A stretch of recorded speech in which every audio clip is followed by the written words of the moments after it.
So it's headlined The Return to Oz Following the Yellow Brick Road Home.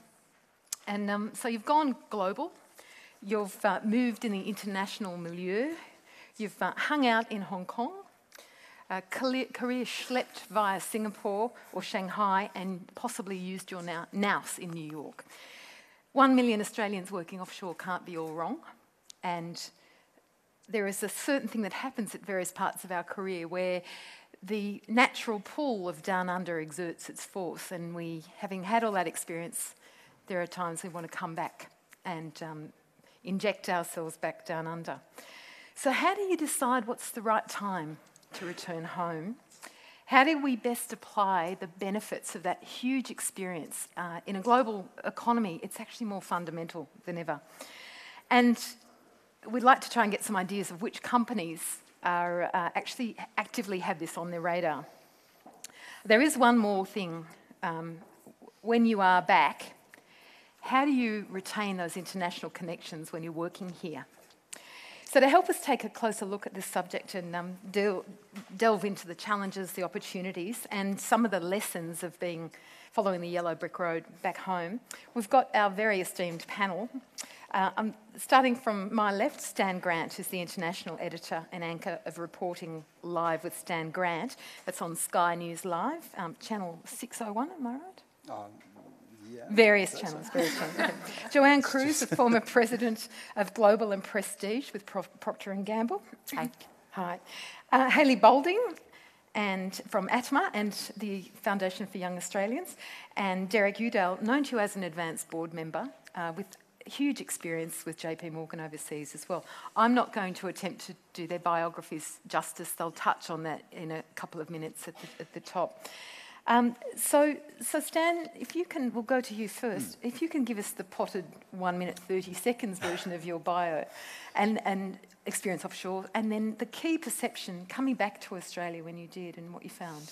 Yeah, I'm a journalist, so we're used to doing things in abbreviated form, so it's not a problem. But 30 years as a journalist, I've spent half of that outside the country as a foreign correspondent, mainly working for CNN, although I was with the Seven Network for a period there. I reported from more than 70 countries. I've lived in 5 of them.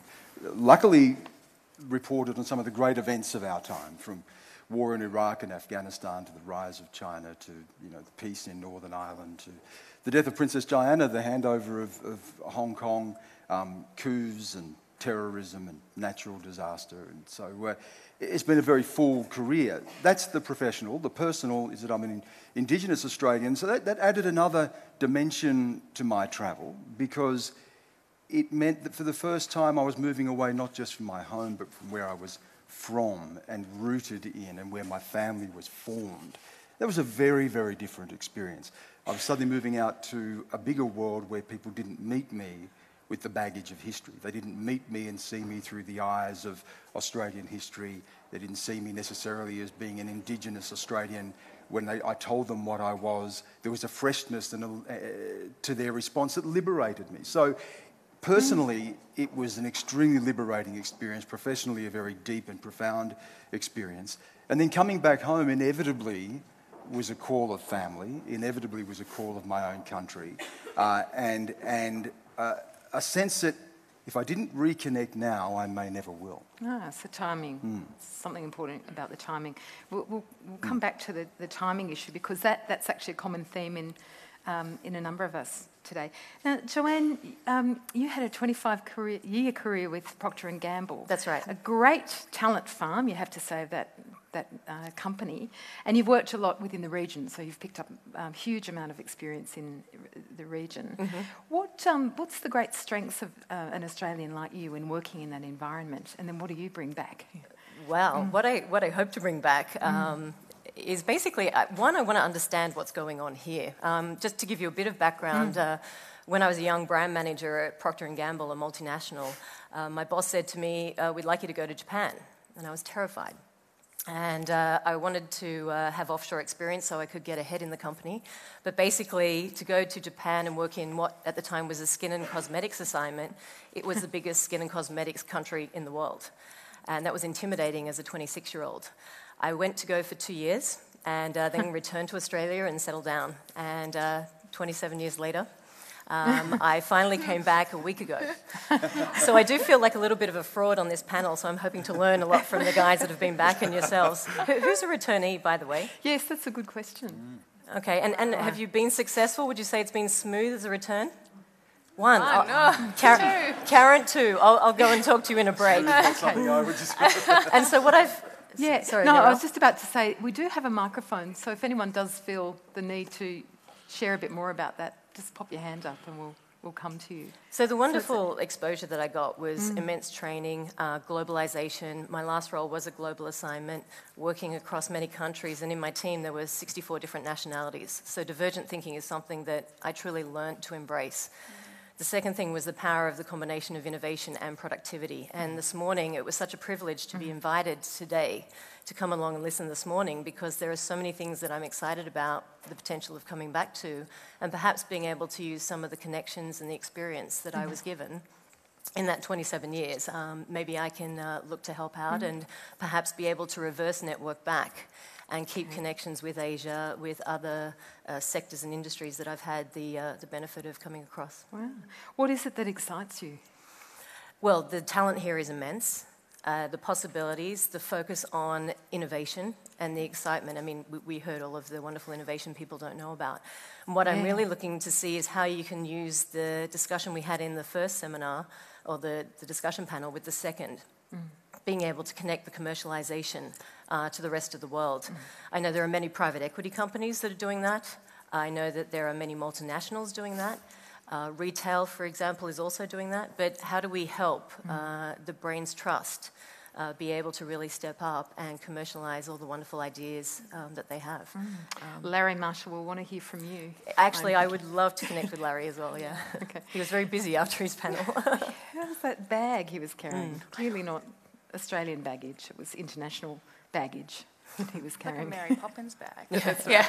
So Hayley, you started your not-for-profit when you were 23, and not just an ordinary not-for-profit. You went to India and it was an accelerator for education and social enterprise. Tell us about that and about your experience offshore. Yeah, well, my career was very non-linear. I did everything backwards. I went to save the world first rather than having a career and maybe doing that later. Again, I was 22. I graduated from university, had my first job. I was a bit bored in this, so I might just go and save the world. And I'll do that for like 6 months and, then come home. Very naively thinking it would take that long. Went to India, and then, 7 years later, came back. When I was there, I just got incredibly excited and passionate about education and the work that would happen there. And very naively, and importantly, naively, started my own nonprofit at 23, very much looking at educational empowerment. And so went through my entire 20s in a startup phase, not even knowing what that even meant. And I didn't even know what an entrepreneur was until someone told me that I was one. I was like, oh, okay, that sounds good. I'll tell that to my parents. So, my career was very much, absolutely diving in, having no idea what I was doing, and then slowly reaping the rewards. And so coming back for me was sort of twofold.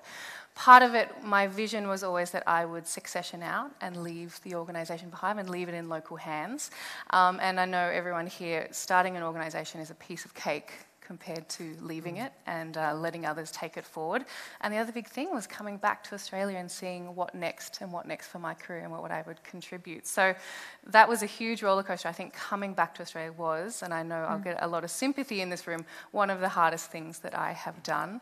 I thought it would be easy. I thought I would be recognised. I was probably just as naive starting an organisation as I was coming back here and thinking that it would be easy for me to translate that back into the environment here. And I was very much confronted with the reality of that. And what reality was that? The reality was I wasn't able to be digested. I think I used that word to Joanne. People were like, you did what? And you where? And okay. And so in some ways they were a little bit awed and like, oh, that's very nice and great that you did some good for the world, but those skills totally wouldn't translate back here. And I was talking a lot to HR managers who were just sort of like back in their chairs when I was telling them what I'd been up to for the past 7 years.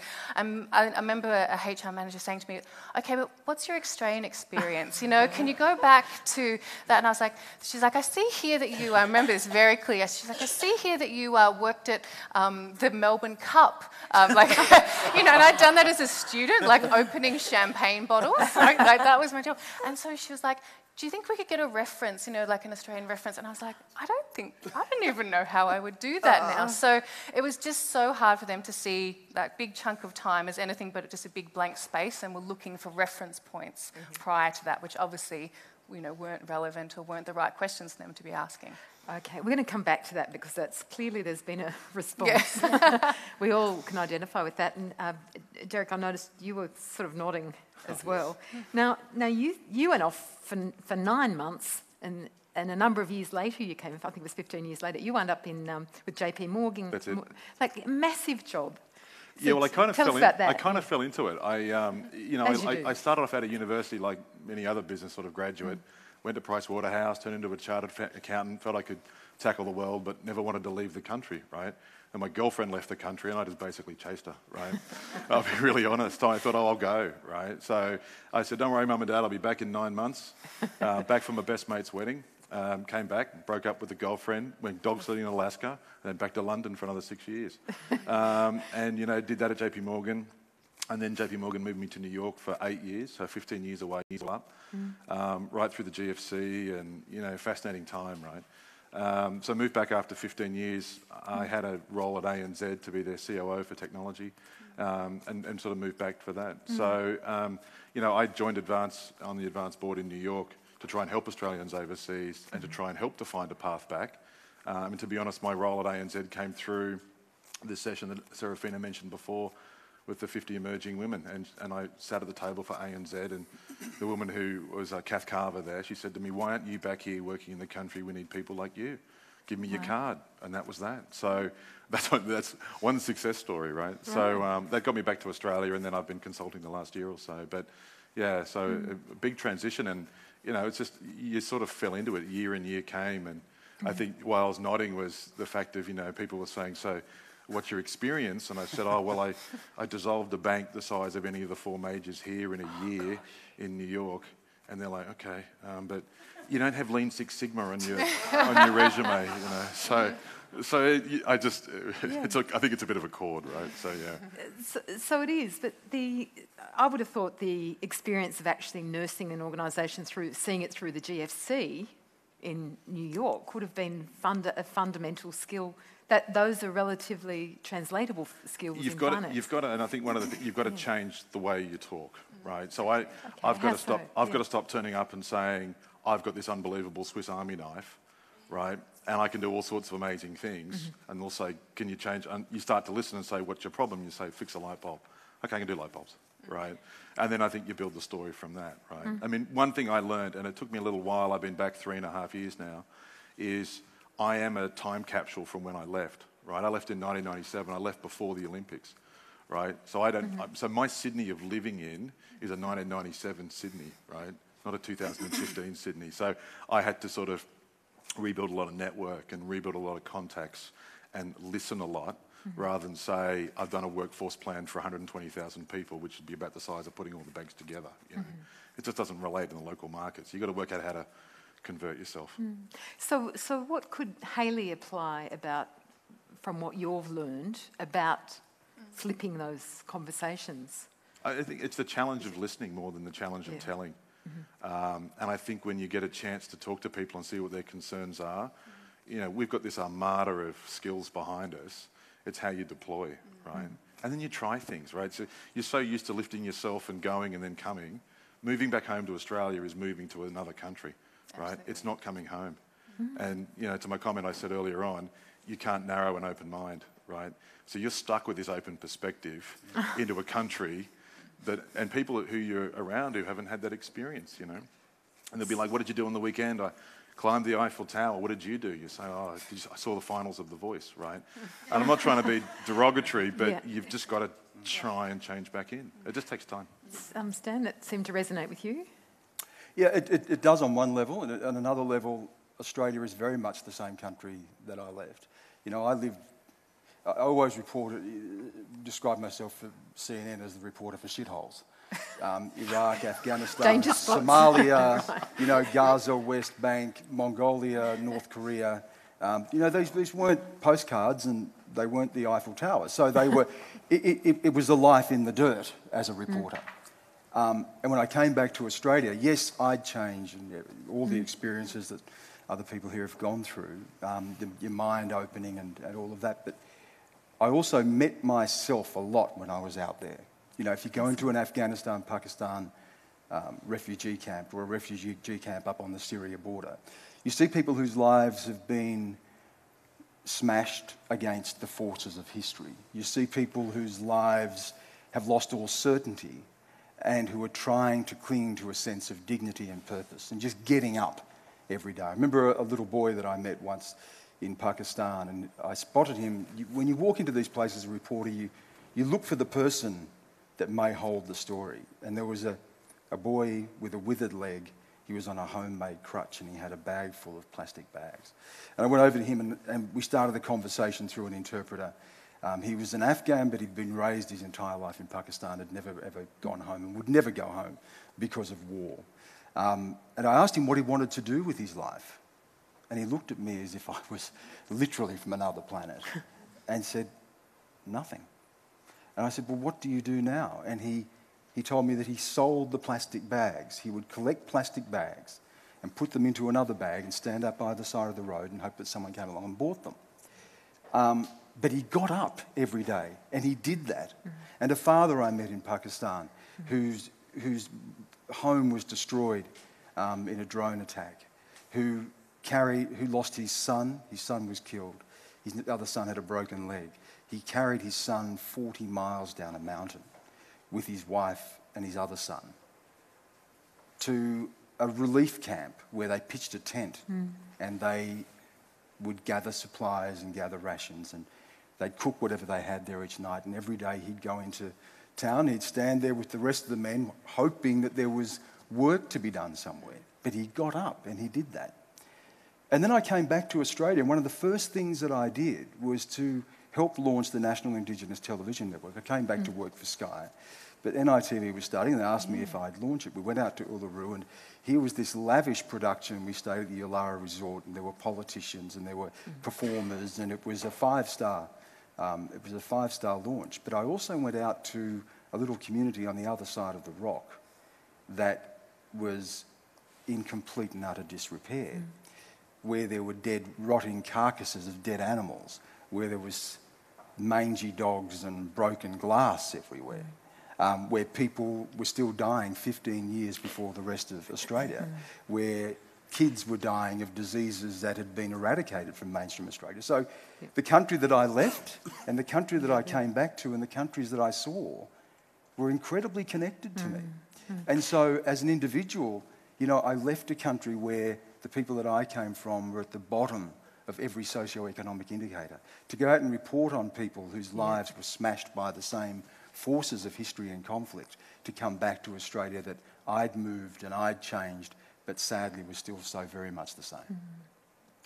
And from that, it's very difficult to see the world the same, I think. And Joanne, that draws me to the aspect of timing with this. So we'll come back, Stan, and ask you about the timing. But timing's been quite critical for everybody. So just briefly, why did you choose now? Why wasn't it, say, 5 years ago? Or Sure, actually, probably 5 years ago was the impetus for thinking through going back. And again, similar to Stan, and also from my previous conversation with Derek, it became a combination or a confluence of personal and business reasons. I'd been overseas. Originally, I went for 2 years. It was the 27. From there, what happened was I went from country to country to country, seeking and following the promotion and the bigger scale operation. And it was fabulous. And in my last career, I was in a global role. Fantastic. I probably had the best job in the company, but I was traveling 80% of my time. And the next step was to go even further away. Was to go from Singapore, where I was based, to Geneva. And at the time, I had aging parents who both fell ill over a course of the year. and also a broken relationship. So me and my ex, he split and I split to very different directions of the world. And you didn't go dog sledding? I didn't, no, but I was very keen to do that. I heard it was fabulous, so maybe I should have. I did go skiing. And basically, it just seemed to be the right time. And it became, if I don't go back now and really explore my passion of trying to add value to Australia, I felt that I'd done a lot for my company, a lot for people within the company. We'd worked on a lot of organisations from a charitable standpoint. And what I was really keen to do was say, how can I give back to the country that I love? And it was the 5 years earlier where I'd been headhunted to come back and work for a company here. And I really decided that that passport was incredibly important to me, and I did want to work out a way to come back. Right. So what would you do differently about approaching your re-entry? Well, I actually know within a week of being back that I've made quite a few mistakes along the way. One thing that I did... Learning opportunities. Yeah, learning was very good. Did you work at Procter & Gamble? Everything was about a missed opportunity. Basically, one of the things that happened was I really got caught up in the global world, and it was fascinating. I was learning a lot. I was actually able to create value for many different jobs that I was working on, assignments, etc. What I didn't do was I didn't keep the networks as strong as I should have back home. And so when people would call up and say, are you interested in this? I wasn't really looking to sort of make sure people knew who I was and what I had been doing. I was like, no, I'm too busy to take that call about an Australian headhunter organisation or, something that was back here. And, because I was very probably short-term focused, I kept thinking the job would be offshore. So as I come back now, I find it very interesting that, I'm not very well known at all. In fact, not known back in Australia. And we've talked about similar connections. Yeah. And the second thing is that I also need to make sure I seek to understand in the same way I did when I went offshore of how I could help, say, when I was based in Japan or based in Singapore or in Geneva, how I can also seek to understand what's needed with my skills here. So I'm going to be on an exploratory path for the next couple of months to see what I can do. Which brings us to, which companies have it on their radar? Did anyone have a thought? I know the Foundation for Young Australians does as an organisation, Hayley. Yeah. But who else? ANZ, clearly? ANZ's big in it. They're doing a lot. IAG, I know also. You see what you see in the press they're doing. Macquarie, we heard from Macquarie this morning. I think part of the challenge is around what does overseas expansion look like, right? And I was talking to the COO of an extraordinarily large company, and she approached me, I don't want to name them, and she said to me, Derek, can you give me best-in-class companies from Australia that have done well overseas? And I'm like, why pick an Australian company, right? Why not pick one of the Indian vendors that's grown unbelievably in 15 years from nothing, or some of the not-for-profit work you see, because I don't see a lot of the growth that we've seen in that space. So I think there's a lot of companies trying, but again, maybe when I get my Lean Six Sigma qualification, I could give them a hand with it. So it's the translation, right? Yeah. Sorry, Derek. I mean, it's early days. Do you have Lean Six Sigma? Is that what you're saying, Joanne? No. I was apologising for cutting you off. No, I found just in the very early stages 2 different areas. One is the private equity area. Okay. The wonderful innovations that we have, whether it be the technology in the athletic gear of 2XU or the pawpaw cream that they're trying to exploit in Southeast Asia. Private equity companies offshore are definitely getting in and finding that they can be the link to commercialisation. The second one is, over the course of the last 15 years, regionalisation is astonishing. And I can only speak for the sector that I was in, which is the fast-moving consumer goods companies of Australia and the world. What has happened is the regionalisation that's taken place means that the roles here are quite small. They're often in a toll manufacturing sense, and the incentives have been provided to go offshore, and therefore the way you actually develop strategies and planning means that execution is done solely here. With that, a lot of the senior roles are in Asia, and often in Singapore, Hong Kong. And as a result, the key is how do Australian managers and management teams actually work effectively with the heads of the organisations in their regional hubs and sectors. Sometimes that's because there's issues, so we've had various companies approach for skills in how to regionalise more effectively, how to work as an Australian organisation with the region. And I think there's a lot of opportunity in how to make it a more effective way of working together. Sadly, in the media, it's been the reverse. I think as the world has become much smaller, to the point where it can reach out and touch us. A conflict in Ukraine can suddenly touch us because a plane is shot down with Australians on board, where someone from Australia can go and join a group like Islamic State or potentially come back and carry out an attack here. That we've retreated from the world, and the media has become increasingly insular, and there are far fewer foreign correspondents than there used to be out there interpreting the world for Australians. It's been outsourced to the big global networks, CNN, which I worked for and loved, but BBC, Al Jazeera, and a whole range of others, and we've retreated, which is extraordinarily sad commentary on Australian media. I'm going to go to questions now because I'm conscious of time. Could you put your hand up? We'll get the microphone to you. While the microphone's on its way, I'd like to ask Hayley if... you can grab that water, that's fine. Hayley, can you... do you see evidence in the membership of, say, the likes of the Foundation for Young Australians that international focus is... present in our next couple of generations? Yeah, absolutely. And I think the big thing that FYA is now pushing is, what are the 21st century capabilities that young people will need to succeed in an increasingly global thing? And we talk about this all the time, and then the action of that, in our schools. And it was fascinating and really important for me this morning to hear so much about everyone talking about how this needs to come into education.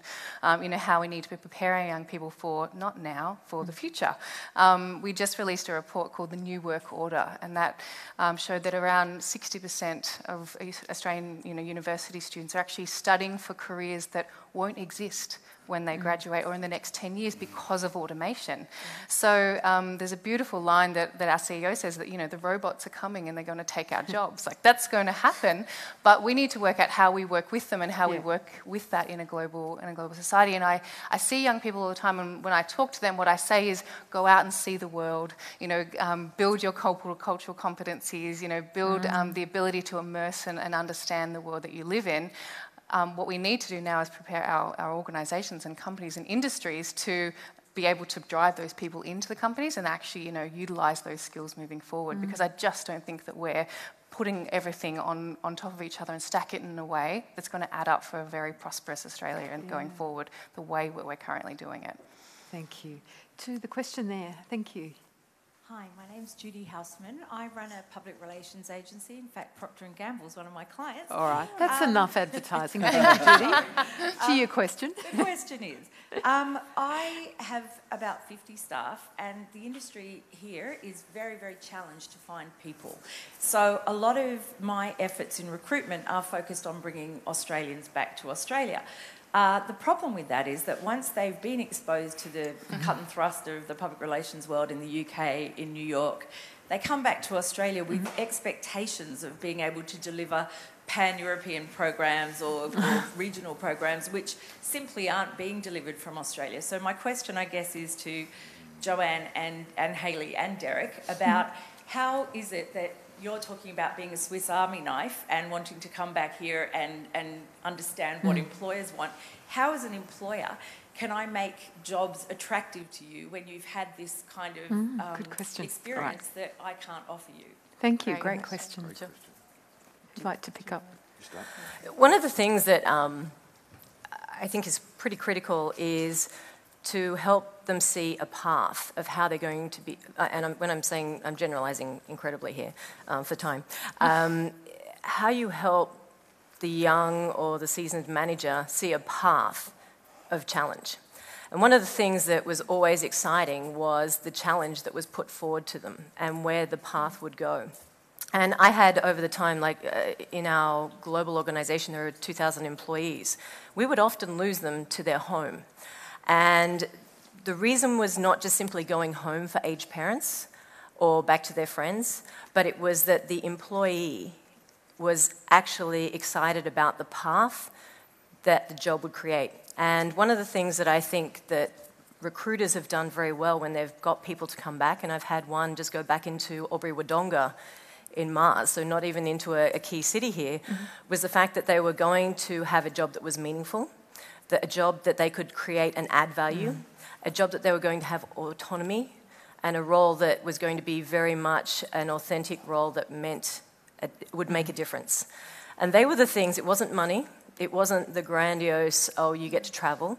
It was that they could tell their family, their friends, that they were doing something that was meaningful, and they were making the actual change themselves. They were creating a difference. And that's what really appealed to the person that was leaving the multi-nat, in my case. Thanks. Quick take from the others? Or? Very quick, I'll say two things. One is, I think a little bit of the conversation this morning David had about getting back and being more of doing more things, right? I think overseas you can get stuck in some very, very big roles.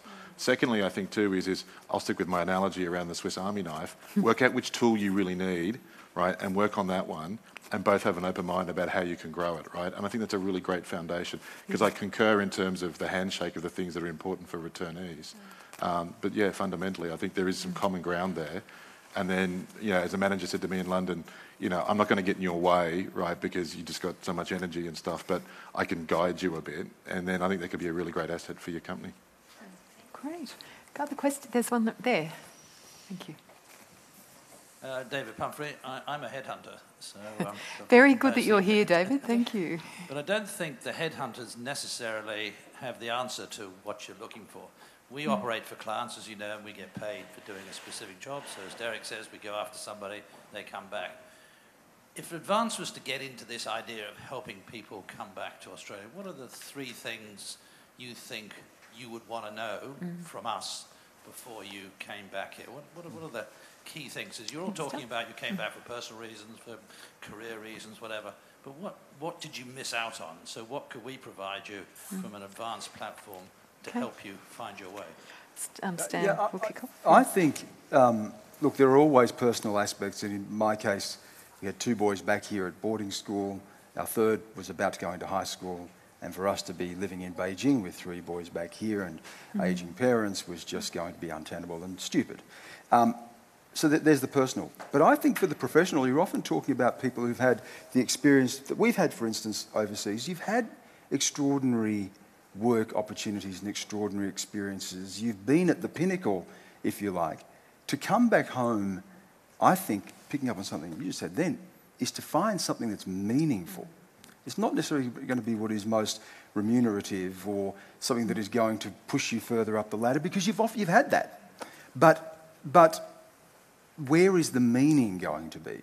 What is going to take the experiences that you've had and make a difference? To be able to, and it's a corny phrase, but to give back, to do some service, to actually think that you can do something that is going to be enjoyable, use some of the range of skills of, some of the Swiss Army knife, but what is going to give you the greatest sense of meaning? I think that's what I've looked for when I came back, and probably still looking for to a degree. But when you find that, I think it becomes a much easier transition and a much more likely to be a much longer term transition. Sorry. No, go. One of the things you asked about what could help, and sorry, I didn't get your name. David, hi. It was the concept Stephen Covey talked about: seek first to understand, then be understood. And the thing that I'm going through at the moment is really to try and understand how I can come back and add value. And what a headhunting firm could provide would be the conversation around, here are the areas that could utilise the help versus those that are doing just fine and don't even bother. And that is something that when you've got your head focused on a global organisation or regional, you're trying to move your personal goods back, you're trying to close down a job with all the success and might that you can, you're saying farewells.